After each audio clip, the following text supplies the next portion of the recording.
Je suis Emma. Et moi, c'est Jack.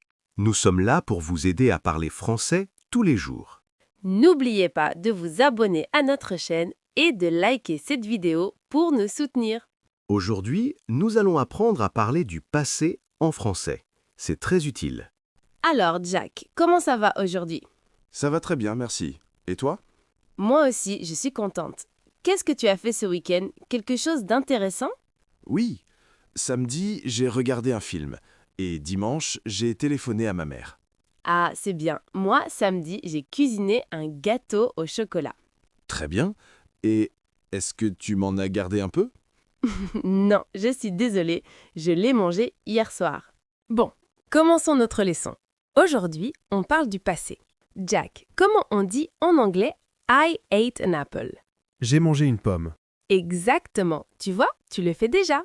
C'est le passé composé. C'est le temps du passé le plus utilisé dans une conversation. Il est formé de deux parties. 2 parties? Comme un sandwich? Oui, un peu. La première partie, c'est l'auxiliaire. C'est le verbe avoir ou le verbe être. La deuxième partie, c'est le participe passé. Par exemple, manger. D'accord. Avoir ou être plus manger. J'ai mangé.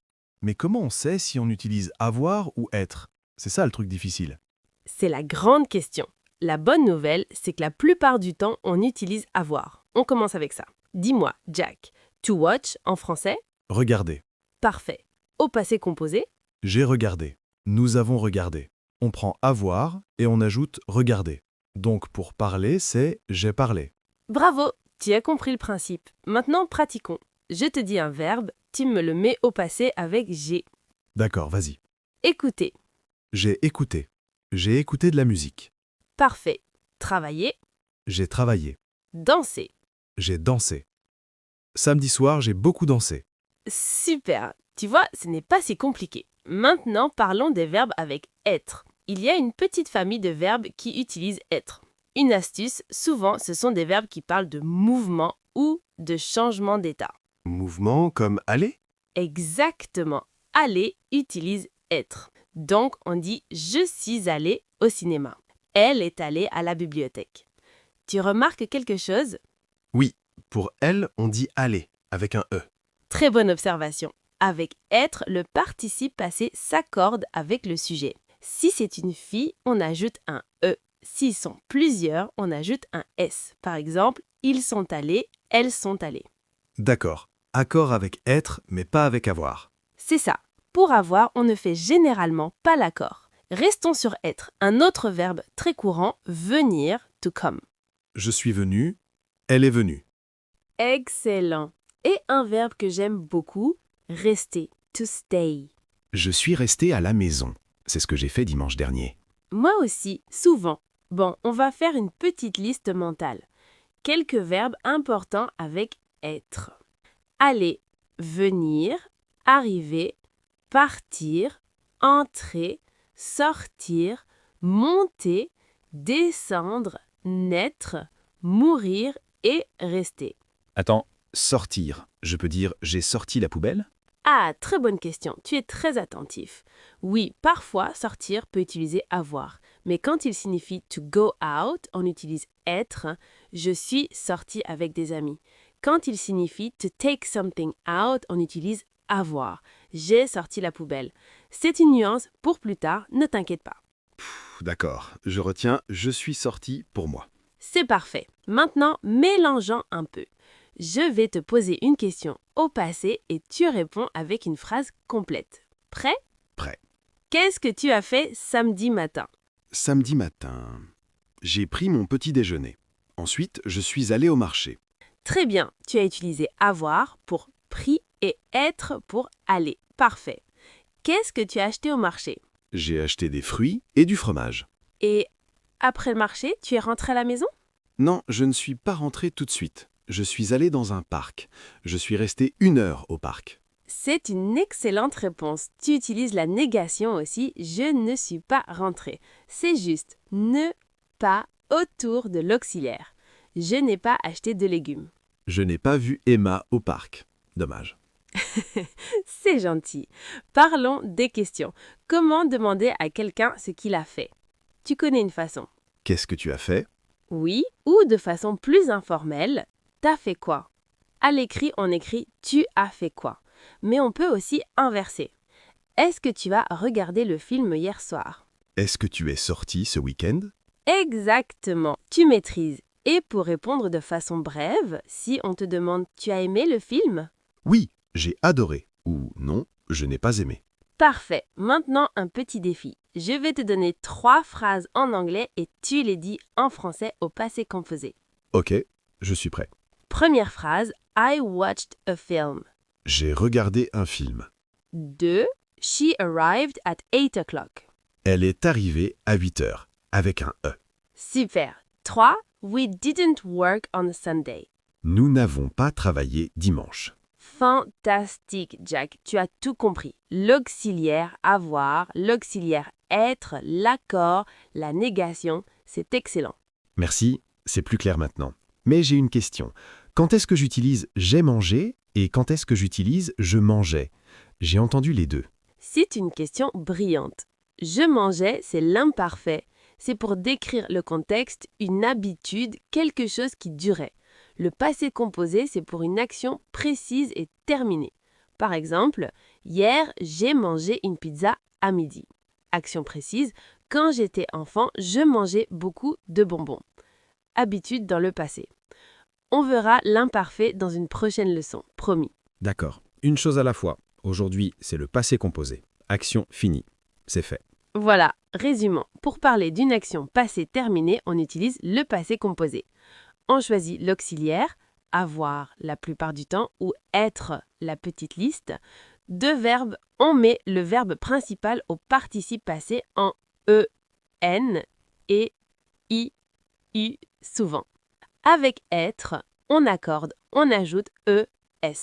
Et pour les verbes irréguliers, comme voir, to see? Voir participe passé, c'est vu. J'ai vu un oiseau. Il y a une liste à apprendre petit à petit, comme en anglais. Prendre, to take, pris. Lire, lu. Écrire, écrit. Mais aujourd'hui, on se félicite parce que tu as compris la structure la plus importante. Oui, je suis content. Je suis allé à la leçon de français, j'ai écouté Emma et j'ai appris beaucoup de choses. C'est la phrase parfaite pour finir cette leçon. Vous avez entendu tout le monde? À vous de pratiquer. Maintenant, voyons 50 phrases essentielles pour parler du passé. Jack, tu peux m'aider? Bien sûr. Ce sont des phrases qu'on utilise tout le temps. Comme « Qu'est-ce que tu as fait hier ?» C'est la question classique. Excellente première phrase. Et une réponse simple, rien de spécial. Ou alors, je suis resté à la maison. Moi, j'aime bien dire « Je suis sorti avec des amis ». Et après, on me demande « Vous êtes allé où ?» Et on peut répondre, on est allé au cinéma ou on a trouvé un nouveau restaurant. Qu'est-ce que tu as vu comme film? J'ai vu une comédie, c'était très drôle. Et toi, le week-end dernier, tu as fait quelque chose d'intéressant? Oui, j'ai rendu visite à ma famille. J'ai pris le train samedi matin. Le voyage s'est bien passé? Oui, très bien. Je suis arrivé vers midi. Mais dimanche, il a plu toute la journée. Donc je n'ai rien fait de particulier. Tu es resté à l'intérieur? Exactement. J'ai regardé la télé, j'ai lu un peu. Et toi, Emma, comment s'est passée ta semaine? Très occupée. J'ai eu beaucoup de travail. Lundi, par exemple, j'ai fini un projet important. Félicitations, tu as célébré ça? Oui, je suis allée boire un verre avec une collègue. On a bien rigolé. Mais mardi, je me suis levée très tôt. Pourquoi tu t'es levé si tôt? J'ai eu un rendez-vous chez le dentiste. Ce n'était pas très amusant. Oh non, est-ce que ça a fait mal? Un petit peu, oui. Mais après, je me suis offert un bon déjeuner. J'ai mangé dans mon café préféré. C'est une bonne idée. Moi, mercredi, j'ai essayé de cuisiner un nouveau plat. Vraiment? Ça a réussi? C'était comestible. J'ai peut-être mis trop de sel. Mon ami Pierre a goûté. Qu'est-ce qu'il a dit? Il a dit « C'est intéressant ». Je pense que je dois encore pratiquer. Tu as au moins essayé, c'est le principal. Parlons des courses. Tu es allé faire les courses cette semaine? Oui, je suis allé au supermarché. J'ai acheté des fruits, du pain, du lait. J'ai oublié les œufs, comme d'habitude. Ça m'arrive tout le temps. Je suis rentrée à la maison et j'ai réalisé que je n'avais plus de café. Catastrophe. Vraiment. Bon, pour revenir à samedi dernier, je t'ai appelé vers 18 h. Tu te souviens? Ah oui, je me souviens. J'étais en train de marcher dans le parc. Je t'ai rappelé plus tard, non? Oui, tu m'as rappelé le soir. On a parlé de nos projets pour l'été. C'est vrai. J'ai cherché des billets d'avion sur Internet. Je n'ai rien trouvé de pas cher. Moi, j'ai reçu un email d'une vieille amie. Elle est venue à Paris il y a 2 ans, tu sais? Je ne savais pas. Vous vous êtes vus? Non, malheureusement. J'étais en voyage ce week-end-là. Je suis parti à la montagne. Dommage. Bon. Et pour les mauvaises nouvelles, il faut aussi savoir en parler. Par exemple, j'ai perdu mes clés la semaine dernière. Oh non! Tu les as retrouvées? Oui, heureusement, je les ai trouvées sous mon lit. Autre exemple, j'ai raté mon bus ce matin. Et du coup, tu es arrivé en retard? Oui, j'ai attendu 20 minutes le suivant. Je suis arrivée 10 minutes en retard au travail. Ton patron a dit quelque chose? Non, il n'a rien dit. Il était dans une réunion. Une phrase utile aussi, je me suis trompée de date. Ah, je l'utilise souvent. Je me suis trompé de route en voiture. Je suis arrivé de l'autre côté de la ville. C'est arrivé même au meilleur d'entre nous. Parlons des sentiments passés. J'ai eu peur quand j'ai entendu ce bruit. Moi, j'ai été très surpris par ton cadeau d'anniversaire. C'était une bonne surprise? Bien sûr, j'ai été vraiment touché. Je t'ai remercié, j'espère. Oui, 1000 fois. J'ai passé un excellent moment avec toi. Moi aussi. Pour finir, quelques phrases pour conclure une histoire. Finalement, tout s'est bien terminé. Au final, c'était une bonne expérience. Ou l'inverse, je ne recommencerai pas, c'est sûr. Je retiendrai ce moment longtemps. C'était une journée mémorable. Voilà, on a vu énormément de phrases. L'important, c'est de les entendre dans un vrai dialogue, comme une vraie conversation. Exactement. Je pense que j'ai progressé aujourd'hui. J'ai compris beaucoup de choses. Moi, j'ai adoré cette conversation avec toi. On a bien travaillé. On a même un peu voyagé dans le passé. Histoire au passé. On peut les mettre en catégories. D'accord, la première catégorie, c'est les marqueurs de temps. Les plus importants? Le plus essentiel, c'est hier. C'est le premier mot à connaître. Hier, j'ai fait du vélo. Et avant-hier? Avant-hier, c'est très pratique. Avant-hier, il a fait très froid. Pour une période plus longue, la semaine dernière? Parfait. La semaine dernière, nous avons visité un musée. Et le contraire, la semaine prochaine, c'est pour le futur. Attention. Notez. Et pour le matin ou le soir passé? Ce matin, pour le matin qui vient de finir. Hier soir, pour la soirée d'avant. Par exemple, ce matin, j'ai bu mon café trop vite. Hier soir, nous avons regardé les étoiles. J'aime bien récemment aussi, ça donne un style. Oui, c'est un bon mot. Récemment, j'ai commencé à apprendre la guitare. Une autre catégorie importante, les mots pour mettre les événements en ordre. Pour commencer une histoire. D'abord, ou premièrement, d'abord je me suis réveillé. Ensuite, je me suis douché. Ensuite, c'est le mot magique pour la suite. Exactement. Et après ensuite, on peut dire puis, c'est un peu plus court. J'ai pris mon petit déjeuner, puis je suis parti. Et si deux choses arrivent en même temps? On peut dire en même temps ou pendant ce temps. J'ai préparé le dîner, pendant ce temps, Jack a mis la table. Et pour la fin de l'histoire? Enfin ou finalement. Enfin, nous avons mangé tous ensemble. À la fin de la soirée, nous étions fatigués. Une catégorie que j'adore, les petits mots pour le détail et la surprise. Comme soudain ou tout à coup, pour un événement inattendu. Nous parlions, soudain, le téléphone a sonné. Et si on veut être précis sur l'heure, vers est très utile. Je suis arrivée vers 9 heures, pas exactement 9 heures, autour de 9 heures. Pendant aussi, j'ai étudié le français pendant 1 heure. Très bien, une dernière catégorie cruciale, les expressions de fréquence dans le passé. Comme une fois, one time, ou 2 fois, two times. Oui, je suis allée à Londres 1 fois, et pour plusieurs fois, on dit plusieurs fois ou souvent. Je l'ai souvent fait. Le contraire de souvent, rarement, je suis rarement allée au théâtre, et pour dire jamais dans le passé, on utilise je ne suis jamais allée ou je n'ai jamais mangé de. La négation est importante ici. C'est vrai. Et l'expression « il y a », on l'a beaucoup utilisée. Ah, la plus importante peut-être. Il y a plus une durée. Ça place l'action dans le passé. Je suis arrivée en France il y a 3 mois. Nous nous sommes vus il y a 2 jours. Donc, il y a une semaine égale 1 week ago. C'est ça. Attention à ne pas confondre avec il y a qui signifie there is or there are. Il y a un chat dans le jardin, présent, versus il y a eu un problème, passé. Piou, beaucoup d'informations. Un dernier mot pour la route? Autrefois, c'est un peu littéraire mais beau, ça veut dire in the old days ou formerly. Autrefois, il y avait une boulangerie ici. J'aime bien. Alors, pour résumer cette révision, on a les marqueurs de temps, hier, avant-hier, les mots pour ordonner, d'abord, ensuite, les mots pour la surprise, soudain, et les expressions de fréquence ou de date, il y a, souvent. Parfaitement résumé, Jack. Le secret, c'est de mélanger quelques-uns de ces mots dans vos histoires. Ça rendra votre français plus naturel et plus vivant. Par exemple, la semaine dernière, j'ai rendu visite à mon cousin. D'abord, nous avons déjeuné. Ensuite, nous sommes allés nous promener. Soudain, il a commencé à pleuvoir. Finalement, nous sommes rentrés et nous avons joué aux cartes pendant 2 heures. Magnifique, tu as tout utilisé. C'est exactement comme ça qu'on construit un petit récit au passé. Bravo à tous ceux qui écoutent. Alors, on arrive déjà à la fin. Aide-moi à résumer. Qu'est-ce qu'on a appris aujourd'hui en une phrase? En une phrase, on a appris à raconter notre vie d'avant, à parler de ce qui est fini, de ce qu'on a fait. C'est bien résumé. Plus précisément, on a découvert le passé composé, la structure de base.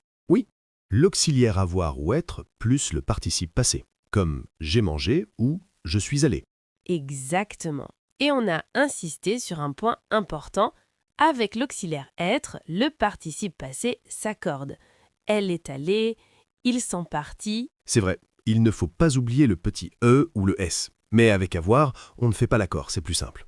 On a aussi vu beaucoup de verbes en exemple, des verbes du quotidien, regarder, manger, travailler, parler, écouter. Danser, cuisiner, visiter, arriver, partir, rester, la liste est longue. Et on n'a pas juste vu la grammaire, on a surtout pratiqué avec des phrases entières, comme dans une vraie conversation. C'est le plus important, je pense.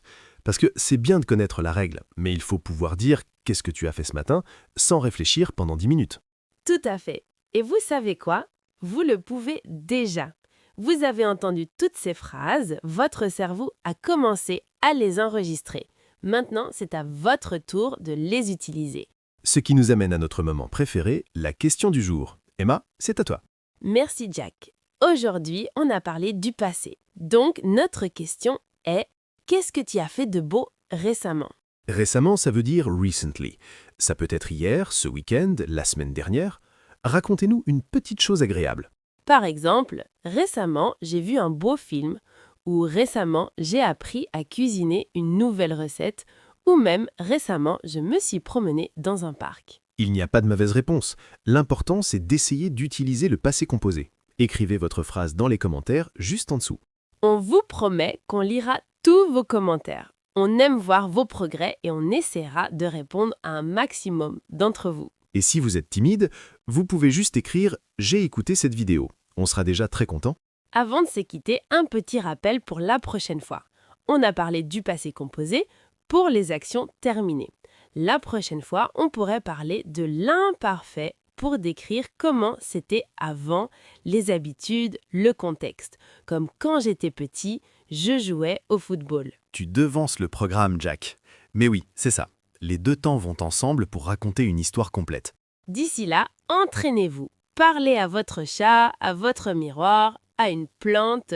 Dites à voix haute « Ce matin, j'ai bu du café. Hier, j'ai travaillé. » L'oral, c'est la clé. N'ayez pas peur de faire des erreurs. C'est comme ça qu'on apprend. Nous, on fait encore des fautes parfois et c'est normal. Surtout moi. Toi, tu fais exprès. Un dernier mot, Jack? Merci. Merci d'avoir regardé jusqu'au bout. Vous êtes formidable. Continuez comme ça. Merci pour votre temps et votre motivation. N'oubliez pas de vous abonner à la chaîne Daily French Talk pour ne manquer aucune leçon. Activez aussi la petite cloche pour les notifications. Comme ça, vous saurez tout de suite quand on poste une nouvelle aventure en français. On vous envoie plein de bonnes ondes, reposez-vous bien et à très bientôt. À bientôt. Et n'oubliez pas, qu'est-ce que tu as fait de beau récemment? Dans les commentaires.